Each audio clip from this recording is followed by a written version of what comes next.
can, and it just does not want to work. Back to this. All right. Now, note the problem didn't exactly ask us to draw Mohr circle.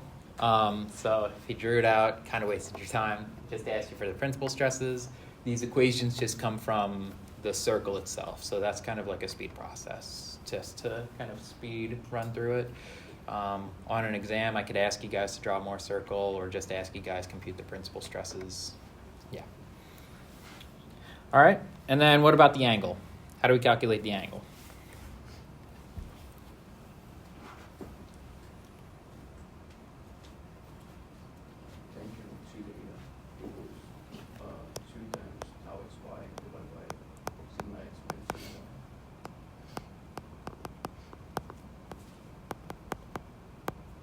Yep, which this is just going to be tau xy over c. All right, so theta p is just equal to the inverse tangent of tau xy over c multiplied by 1/2. And that should just give us, I got to plug it in, whoops. Tangent tau xy was -6, c was +8, -18.43 degrees. That one everyone get? Awesome. All right, that's part A. What about part B? What do we got to do?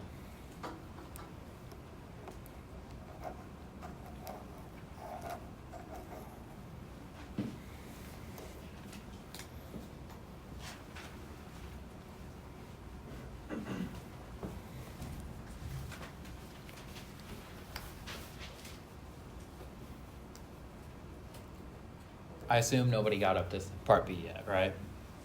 You did?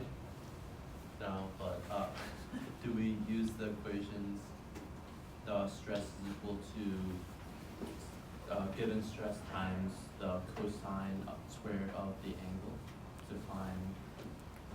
Not quite, because that's for uniaxial stress. However, because we have three-dimensional or 2 to 3 stresses for a 2D plane case, you're on the right track. You would use the stress transformation equations. So now note that technically we have 3 stress transformation equations, but generally when you're dealing with normal and shearing stresses acting on the plane, that sigma n is just going to become that sigma x prime. And then your normal shearing stress is just going to become that tau x prime, y prime. And then the real trick with this question is understanding what theta is, right? So theta, you really need to look at how the plane is going to look. So if I were to draw this out, I would say it's kind of like this. This angle here is 35 degrees. This is going to be our sigma n. This is going to be our tau n. And then sigma x prime should just be equal to sigma average plus c times cosine of 2 theta plus tau xy sine of 2 theta. I believe that's the equation, right? Fact check me on that if I'm mistaken. Yeah. All right. And then tau xy should just be -c times sine of 2 theta plus tau xy cosine of 2 theta. Is that right? This is why you guys get a formula sheet on your exam. All right. Yes. Now, what is the angle of theta that we need? Well, that angle of theta is going to basically be the angle from the horizontal to this rotation here. What is that angle going to be? It's going to be 90 degrees minus 35 degrees, which should be 55 degrees. So that is the angle that you will be rotating and using for your equations up above. All right, so sigma n, which is when theta is equal to 55 degrees, is just going to be equal sigma average, which we computed as 4 megapascals plus 8 megapascals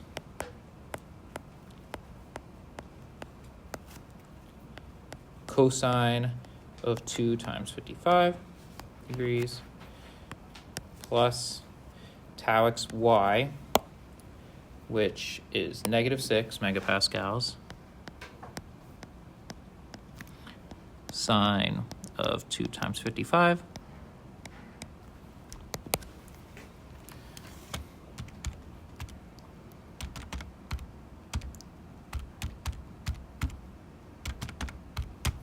that should give us negative 4.37 MPa.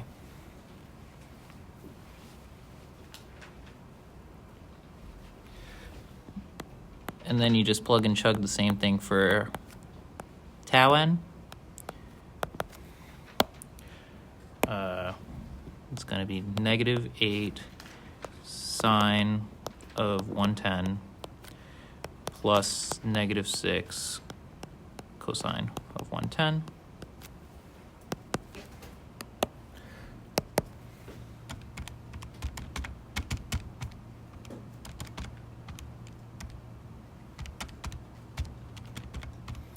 Which gives us negative 5.47 MPa.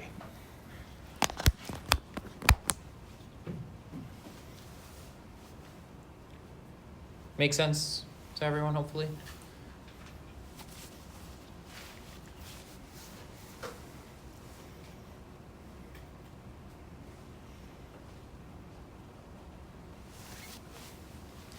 we go back to the question? Yes.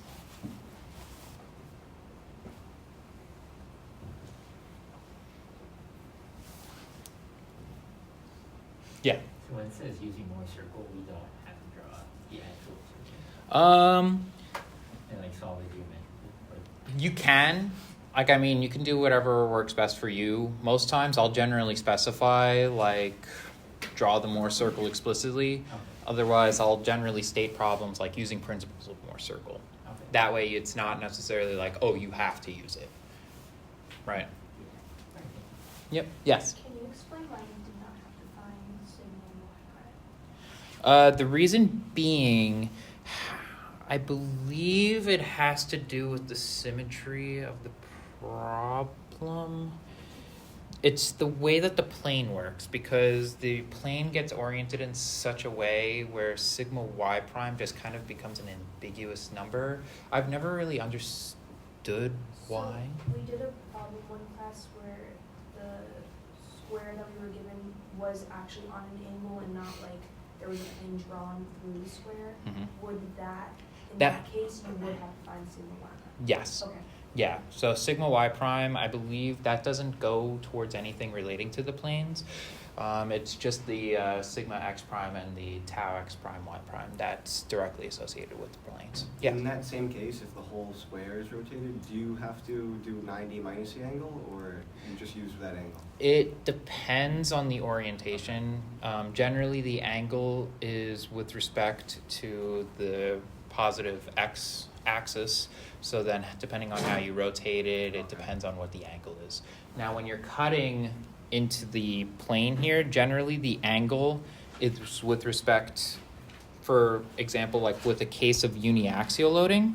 Where's my pen? Oh, it's right here. With a case of uniaxial loading, I'm gonna just draw a really quick sketch sketch just to show you. Here's draw. Let's say you have like a rectangular bar here, and it's subjected to an axial load, and then you're cut through some plane. Then that angle is with respect to the perpendicular area. So it's a similar principle here, basically, but it gets more generalized to just positive x direction, and then just figuring out the normal force with respect to that. Any other questions about that? Nope. All right. Now we are going to jump into something a little bit more ambiguous, I would say, and that's three-dimensional stresses with Mohr circle, which we can call the general stress state.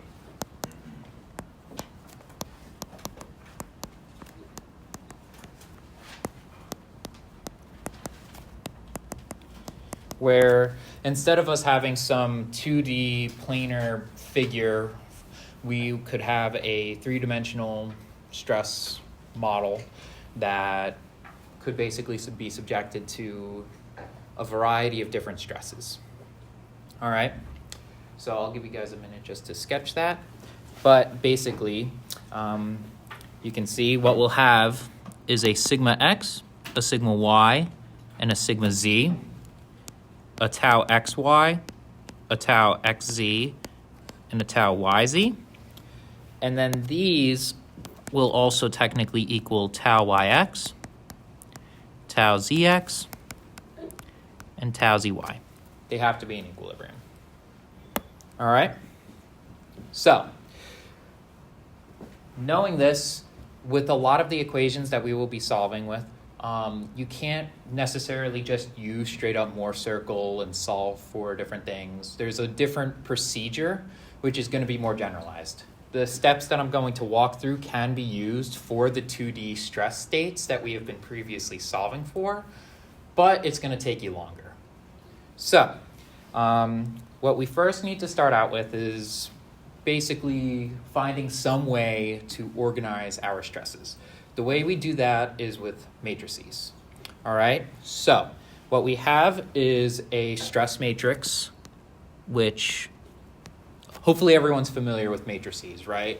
The most we get into with matrices is like determinants, which hopefully everyone should be familiar with from statics. So we have some stress matrix, sigma, and the stress terms are going to be written with the axial stresses, sigma x, sigma y, and sigma z, written on the main diagonal of the matrix. And then from here we'll have tau xy, tau xz, and tau yz in the area above it. And then from here we'll have tau yx, tau zx, and tau zy. Now, one thing to note is this stress matrix is it's a symmetric matrix. It's symmetric about that main diagonal. All right? So, with all of this, like I was saying, because we have more stress terms, we generally have a little bit too many unknowns to really kind of just be able to solve for everything all in one go. Plus the fact that with three-dimensional stress states, you are not necessarily dealing with one circle, but with three, all just built into one entire diagram. So what that will look like is basically something kind of like this. Let's say you've got some circle here. It's a very atrocious sketch, I know, but you might have one circle located within here, and then another circle located in here, where you will have three different points. You'll have sigma 1, sigma 2, and sigma 3. this is the reason why when we have been dealing with Mohr circles 2D cases, we have had sigma 1 and sigma 3, because sigma 2 is kind of like that intermediate principal stress for three-dimensional cases. All right? Now, the only way you can draw these circles is by figuring out what the principal stresses are first. If you guys remember from the 2D cases, most of our steps involve finding the principal stresses, calculating the radius, and then solving from there, right? So it's very similar to that, where the principal stresses can be then written in terms of some matrix. I'm going to call this sigma p, which those principal stresses can be written as such: sigma 1, sigma 2, and sigma 3. Now, what gets put in the terms above and below the diagonal? The shear stresses, right? But here's a quick question. What is the shear stress, bless you, what are the shear stresses when you're in a principal stress state? 0. So all of these terms cancel out directly to 0. All right? So the way that we need to find these principal stresses is then by solving a determinant. You need to take the determinant of our first matrix term, sigma, and then subtracting sigma p from it. And this determinant has to equal 0 because of equilibrium. Yes? Is sigma be like the diagonal matrix? It's the principal stress state, so it's all the principal stresses are going to be along that main diagonal. So would that like the identity matrix? Exactly, and that's actually where I'm going to next. Now, with sigma 1, sigma 2, and sigma 3, you have several unknowns still to solve for. So what we need to do is we need to find some way in order to solve for 3 terms. Fortunately, we follow this cubic equation, which gets written as sigma cubed plus I1 sigma squared plus I2 sigma plus I3, which is equal to 0. And this comes from breaking up this sigma p term here into sigma times I. Now, I isn't necessarily an identity matrix where it's just 1, 1, 1, but it's a coefficient matrix, which we have known numbers for I1, I2, and I3, which are all dependent on sigma x, sigma y, and sigma z. I will give those in a minute, but we will need to manually calculate I1, I2, and I3. All right? So, from there, I need to basically give you guys what I1, I2, and I3 are, where I1, I2, and I3 are what we call stress invariants.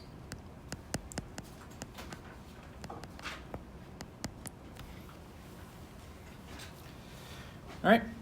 I1 is basically just going to be the sum of all of your axial stresses. That is just going to be sigma x plus sigma y plus sigma z.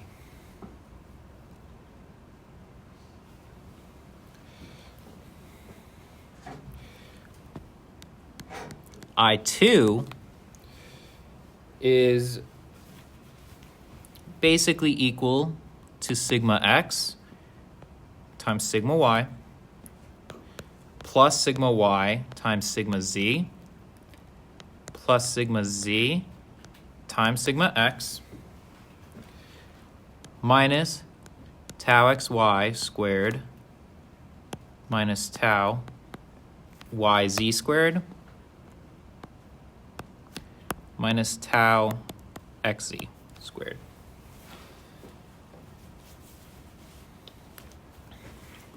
And then I3 is just equal to the determinant of our initial stress matrix.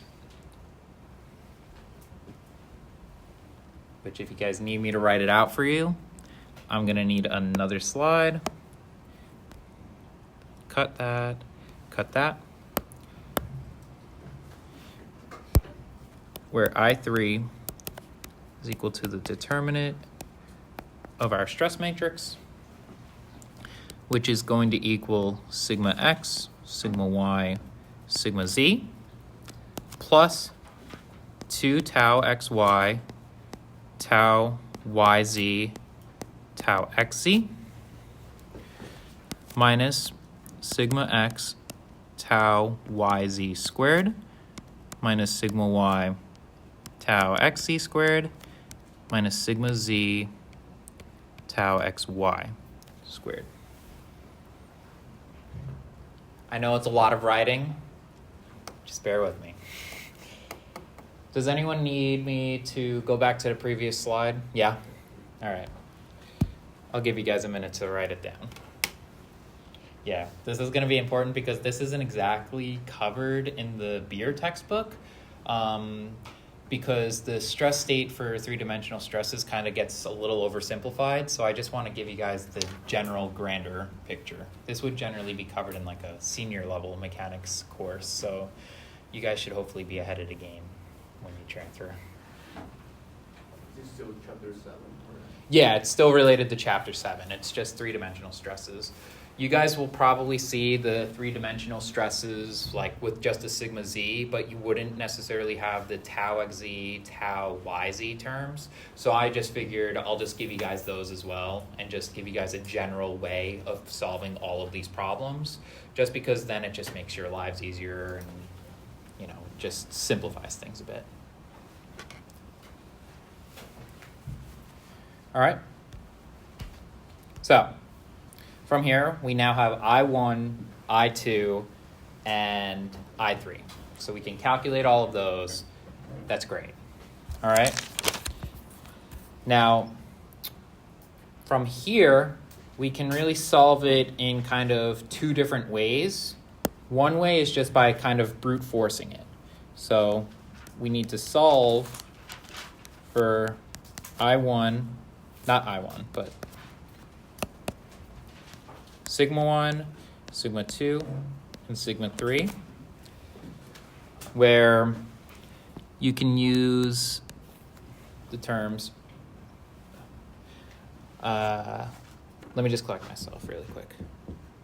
Do you guys remember the rule where for two-dimensional stresses, sigma x plus sigma y has to equal sigma 1 plus sigma 3?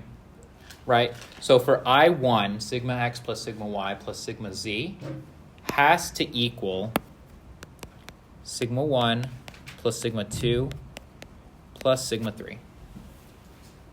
Now, in a similar way, we can write the other terms in terms of sigma 1, sigma 2, and sigma 3, where you would get I2 is equal to sigma 1 times sigma 2 plus sigma 2 times sigma 3 plus sigma 3 times sigma 1.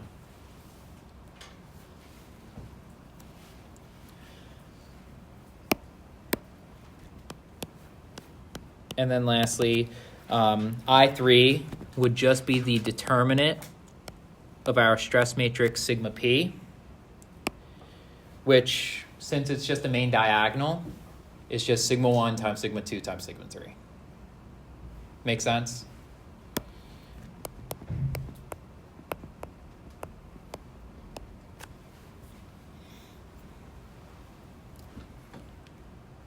All right.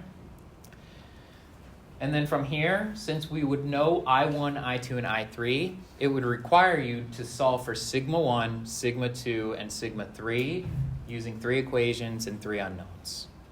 It's a little bit of a pain in the butt, but if you have a nice calculator like a Casio or know how to do stuff in Excel or however tool you like to use, you can figure it out quite easily. Now, there is another method if you don't necessarily like doing that, and it's called, I didn't learn it this way, I learned it brute force method because my teacher was mean. But this is a method I found online, it works. It's called Cardano's method, where we basically just use trigonometric functions and rewrite the equations in such a way where we can solve for sigma 1, 2, and 3 with trigonometry. So we would write our initial stress equation, sigma cubed plus I1 sigma squared plus I2 sigma plus I3 equals 0. This would just become t cubed plus p times t plus q is equal to 0.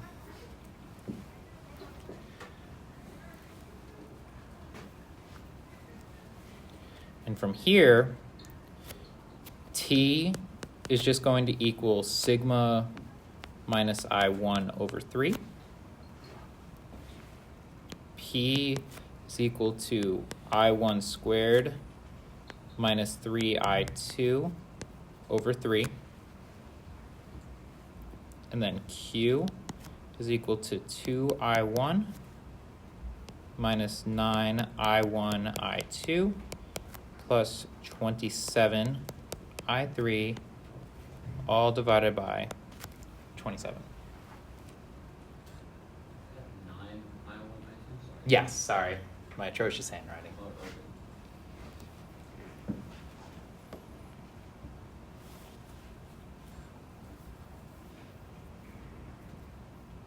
Again, what's the last number of that term? Sorry. 27I3. Okay.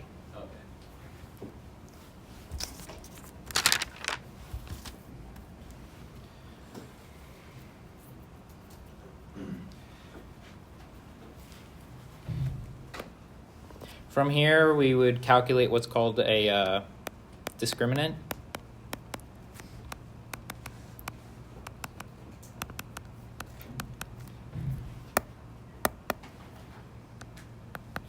Which tells us that delta is just going to equal negative 4 times p cubed minus 27 q squared.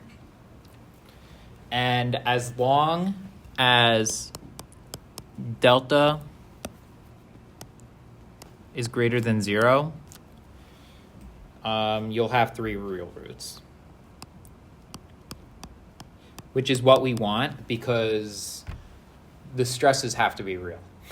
You can't have imaginary stresses.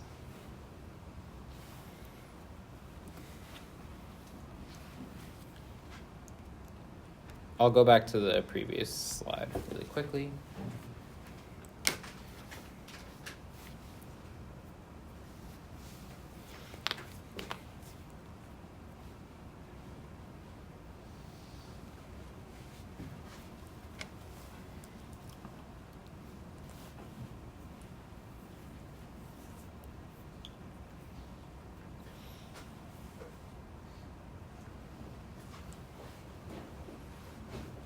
Let me know when I'm ready, when you're ready to continue. Awesome. All right. Lastly, you can find the principal stresses, sigma 1, sigma 2, and sigma 3 with the following equations. I1 over 3 plus 2 square root negative p over 3 cosine of theta over 3. Sigma 2 is just going to be the same thing, but instead it's going to be cosine of theta plus 2 pi over 3. And then sigma 3 is the same thing, but now with cosine of theta plus 4 pi over 3, where theta is equal to the arc cosine of 3q over 2p times the square root of negative 3 over p.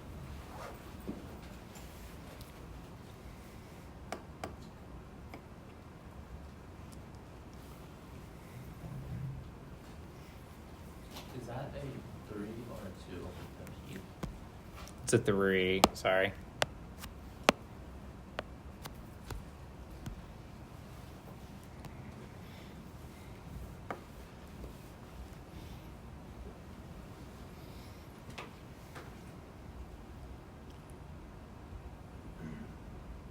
Yes. Is that negative P inside of the square root? Negative 3 over p. Okay. But W was like an imaginary number. This is negative, or it depends on. I believe p is going to end up being a negative number, so it should be positive. Because with the delta term that was on this previous page, you'll notice the entire equation is negatives. So the p's have to end up, p and q have to end up being negative in some way in order to make delta positive. Yeah, so the terms should result in non-imaginary results. If you're getting imaginary numbers, there's something wrong with the equation. Or not the equation, but with what you're doing. Make sense?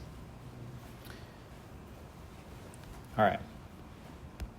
So, let's do a quick exercise. Could you go back? Yeah. Yeah, which slide? This one. This one. Got it.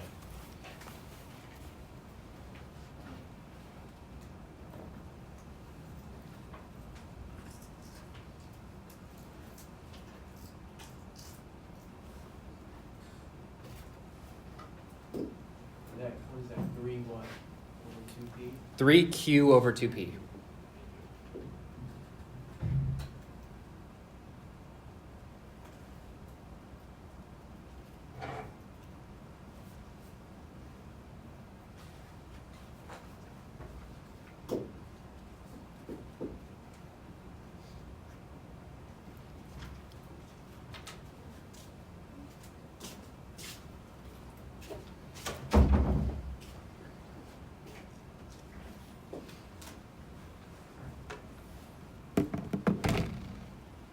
All right.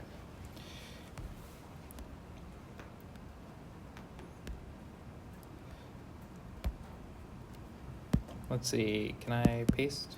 Come on. There. Nope. Not even what I copied. So, do a nice little example. Where's my pen? Pocket.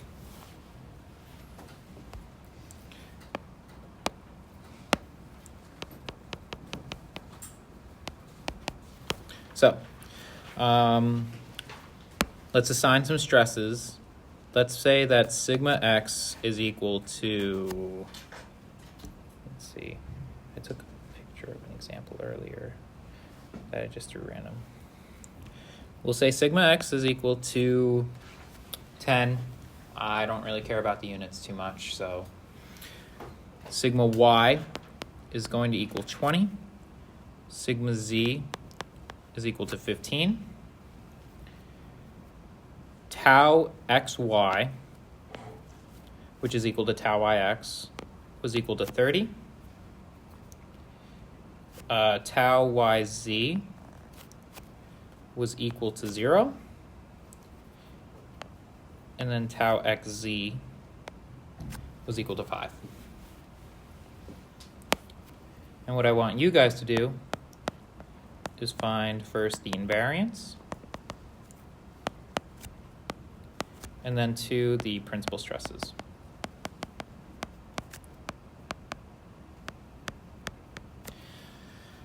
Mostly just the invariance right now.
Let's see.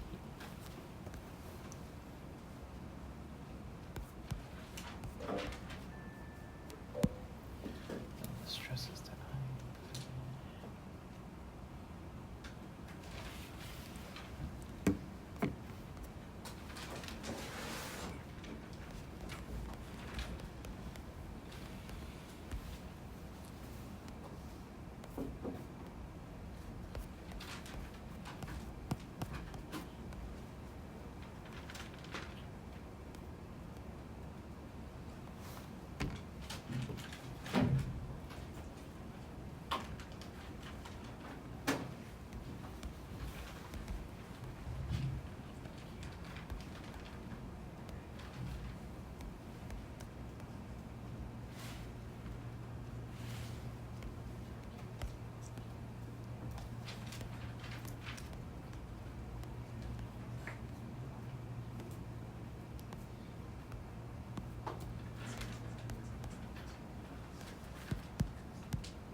Did everyone figure out the invariance? Yeah? Just figuring out the principal stresses now.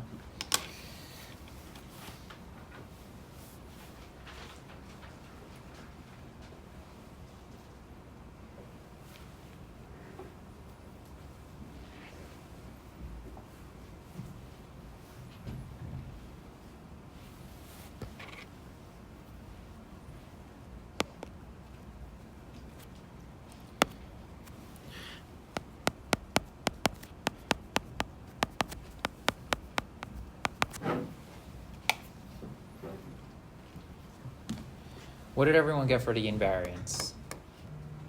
Somebody just say something. 45. You- for I1, negative 275 for I2, and negative 11,000 for I3. Everyone agree with those? Yep. All right. I'm gonna plug those into Wolfram Alpha because I don't feel like using Cardano's method.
That was my tablet. I took a picture of the Wolfram Alpha results because I really don't want to use Cardano's method.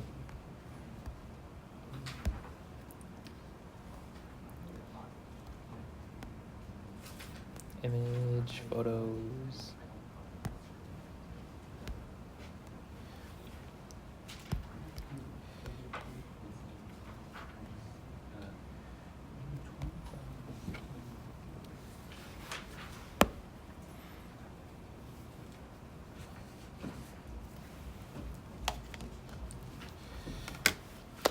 I'll wait until everyone's figured out. Because I assume everyone's either using their phone's Wolfram Alpha or just using Cardano's method, right? How are you doing it? I'm using Cardano. Cardano. Do I have the wrong formula? Because I'm getting positive value for P, so then this wouldn't work. There might be something wrong. Like, should that be positive instead of negative? It might be. Let me double check. Yes.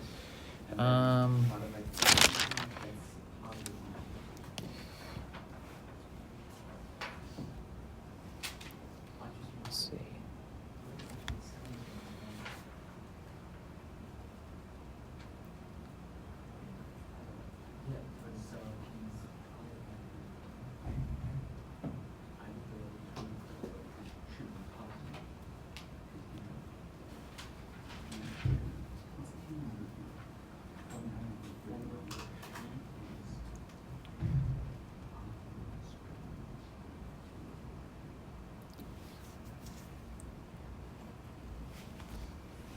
Yeah, and for the discriminant, I have a value listed here.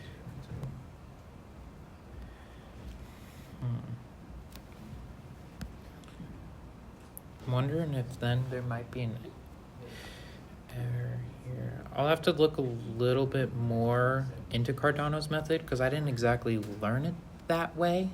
Okay. You know, most of the time, like, I mean, during the class that I learned it in, we also had like full access to like MATLAB. So like we got to program everything, you know? So like, I mean, I'll have to look a little bit more into the Cardano's method stuff, but yeah. All right. So I'll unfreeze it. So, yeah. So for Cardano's method, I'll look a little bit more into that because you were saying you were getting a positive number for. Yeah, same here. Yeah. Yeah. For P. So I'm wondering if maybe this term here is like a positive value, because that would maybe make sense, but I don't want to like just jump to conclusions yet. Can you try it actually with a positive number? I want to see what you guys get. Well, I also did Like the. plus 3? What? Plus 3 times? Yeah, plus 3 times I2. Oh, It okay. just gets you 400 positive still. Okay. All right, I'll look a little bit further into Cardano's method, but if you guys were to like use Wolfram Alpha or just some other numerical software just to solve it, you'll basically get X, Y, and Z, and from these roots, you'll notice like X, Y, and Z, there's just some combination thereof, but all of the numbers are the same. Basically, just look through the numbers. Sigma 1 is obviously going to be the maximum positive number, which in this case is 45.756. Right? 45.756 doesn't come up negative at all. It's only positive. Sigma 3 is going to be the absolute smallest number. That is going to be negative 15.888.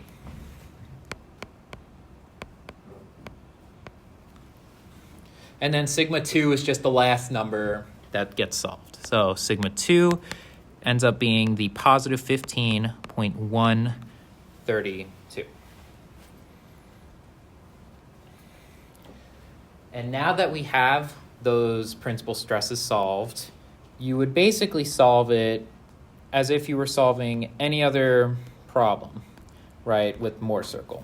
We have the principal stresses, but now we just need to draw out 3 different circles. You're going to have a circle for elements for points 1, 2, points 1, 3, and 2, 3. So let's do 1, 2, 2, 3, and then 1, 3. These are our 3 circles, all right? I'll actually just tabulate these. Whoops.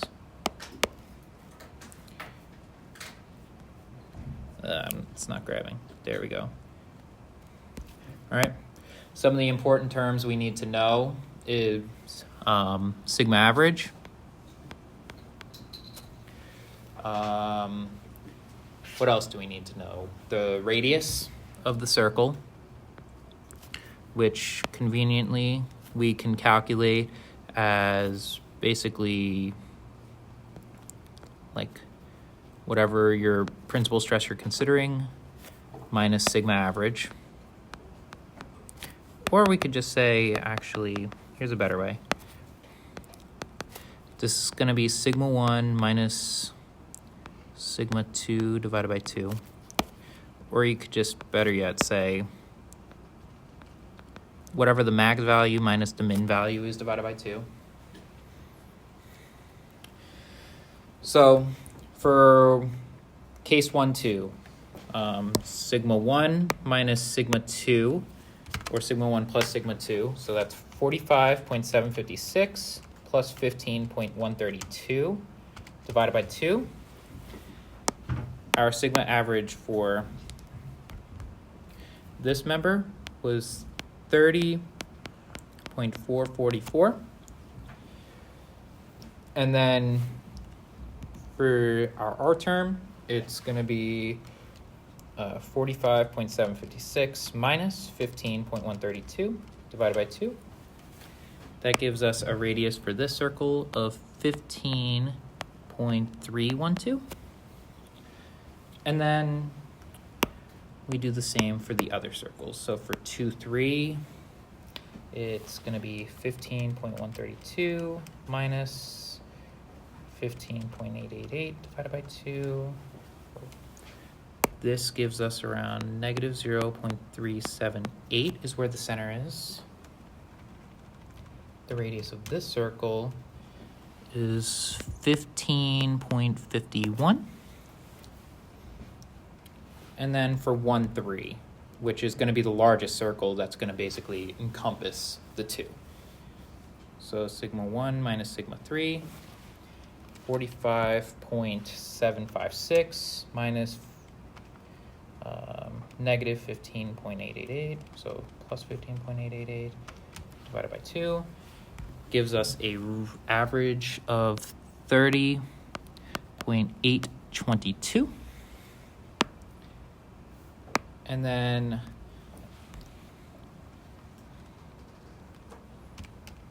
what's that?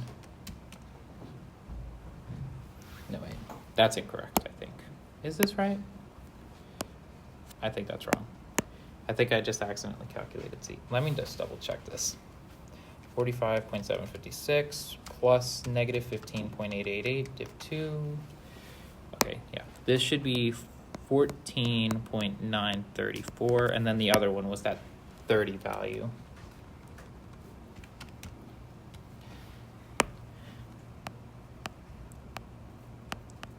$822. And then knowing all of that, you plot your points, you can connect all the circles, and then from there you can draw out like your origin of planes for each one.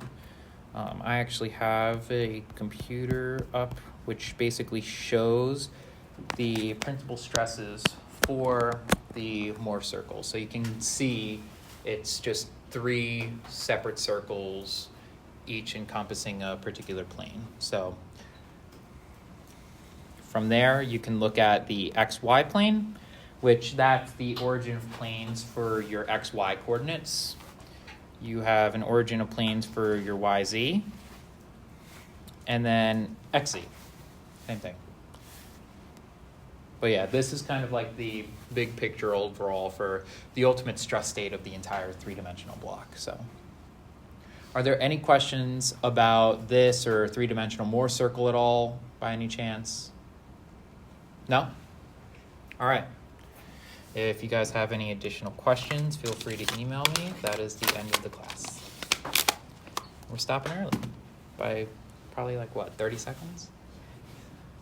You go to the slide. Yes, sure. This one, right? You're gonna be forcing these. Yeah, I will. Let me actually take a picture of this really quick, and then I'll upload it in here just so that way it's there.